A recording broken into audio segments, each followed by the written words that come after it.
Shaibu Ado, swali ya nyongeza. Mheshimiwa Mwenyekiti, nakushukuru kwa kunipa nafasi ya kuuliza maswali ya nyongeza. Na naomba niseme, ingawa mara kadhaa huwa tunaingia kwenye anga za vyombo vya ulinzi na usalama, lakini kwa sababu nilitoa ahadi ya kwamba nitakuwa sauti yao ndani ya bunge hili kupigania maslahi yao na haki yao, sio Tunduru tu na nchi nzima, naomba sasa niulize maswali mawili ya nyongeza.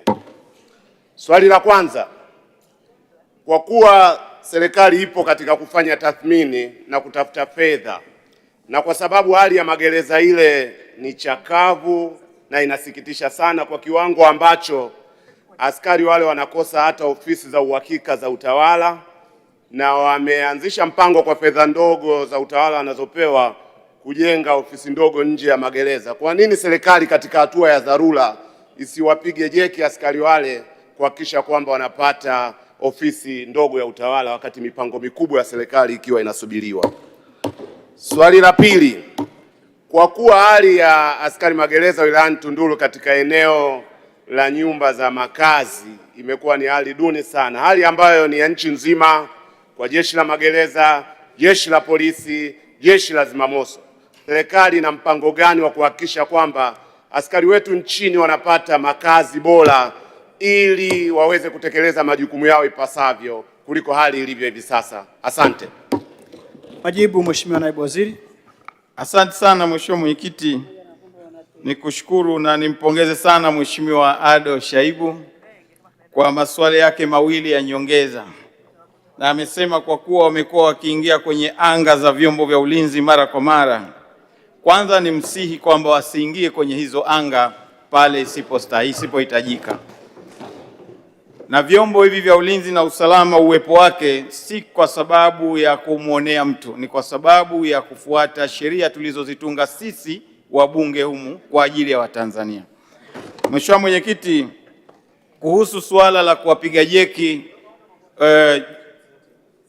gereza la Tunduru, nataka nimhakikishie kwamba serikali kupitia jeshi la magereza itahakikisha kwamba inawapa fedha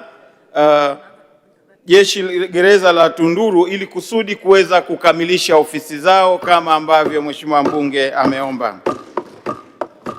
Lakini katika ile hali ya upanuzi, kama nilivyoeleza, tutaendelea kutenga fedha kwenye bajeti, na fedha hizi nilizozieleza sasa ni zile zitakazotokana na vyanzo vya ndani vya jeshi la magereza. Mheshimiwa Mwenyekiti, kwa upande wa swali la pili la nyumba za askari, Mheshimiwa Mwenyekiti, nikiwa najibu maswali ya msingi jana, nilitoa ufafanuzi wa kina kuhusiana na nyumba za askari kwa upande wa serikali. Mpango uliopo ni mpango wa muda mrefu wa kujenga nyumba 6368 kwa nchi nzima kwa ajili ya askari magereza, na nimhakikishie kwamba tutaendelea kutekeleza mpango huo kadri ya hali ya fedha zitakapopatikana. Waheshimiwa wengi wameomba, muda wetu ni mfupi, na hapa tunaongelea majengo lakini magereza, sio vituo vya polisi. Kama mtu nitatafuta wachache, kama watakuwa hawaendi kwenye magereza basi watanisamehe. Mheshimiwa Tina Chenge. Nakushukuru Mheshimiwa Mwenyekiti.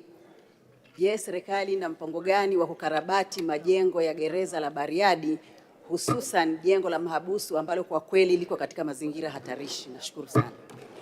Majibu. Asante sana Mheshimiwa Mwenyekiti, nimshukuru sana Mheshimiwa Tina mbunge wa Bariadi kwa swali lake la msingi, na kama ambavyo tumetoa maelezo ya awali kwamba serikali ina mpango wa ukarabati na ujenzi wa majengo ya magereza nchi nzima ili kuhakikisha kwamba mazingira ya magereza hayo yanaakisi hali ya sasa, lakini vile vile hali ya ubinadamu, hasa kwenye yale magereza tuliyorithi. Mheshimiwa Mwenyekiti, kazi hiyo tutaifanya kadri ya hali ya upatikanaji wa fedha itakayopatikana. Naomba kuwasilisha. Mheshimiwa Rita Kabati. Asante Mheshimiwa Mwenyekiti. Naomba kuuliza swali moja la nyongeza. Je, ni lini gereza la Kiesa Mgagao lililopo Kilolo litahamishwa ili kwa sababu eneo lile walikuwa wanaishi wakimbizi waliopigania uhuru, na tunaomba gereza lile litumike kama yalivyo magereza mengine kuliko linavyotumika sasa hivi gereza la kuweka wafungwa. Majibu. Asante sana Mheshimiwa Mwenyekiti. Nimshukuru sana Mheshimiwa mbunge kwa swali lake la gereza la Kihesa Mgagao. Mheshimiwa Mwenyekiti, gereza la Kihesa Mgagao ni gereza lenye historia kubwa kwenye nchi yetu. Ni gereza ambalo linatokana na kwanza likitumika kama ni eneo la kufikia wapigania uhuru wa nchi mbalimbali ikiwemo South Africa. Lakini baada ya kupatikana uhuru, gereza lile lilikabidhiwa kwa wenzetu wa Jeshi la Wananchi wa Tanzania kuwa kama ni kambi ya Jeshi la Wananchi wa Tanzania.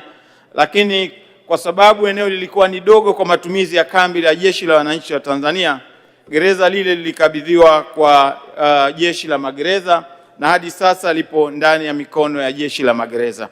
Wazo la kubadilishwa matumizi na hasa kwa kuzingatia historia, wazo hilo serikali lilijadili katika awamu ya 4 ya uongozi wa Jamhuri ya Muungano wa Tanzania, na maelekezo yametolewa kwamba sehemu ya gereza hilo inaweza kutumika kama ni shule ili kusudi kutoa nafasi kwa vile vyumba ambavyo vikitumika kwa ajili ya wale wapigania uhuru kama ni sehemu ya historia kwa maana ya kumbukumbu katika nchi yetu.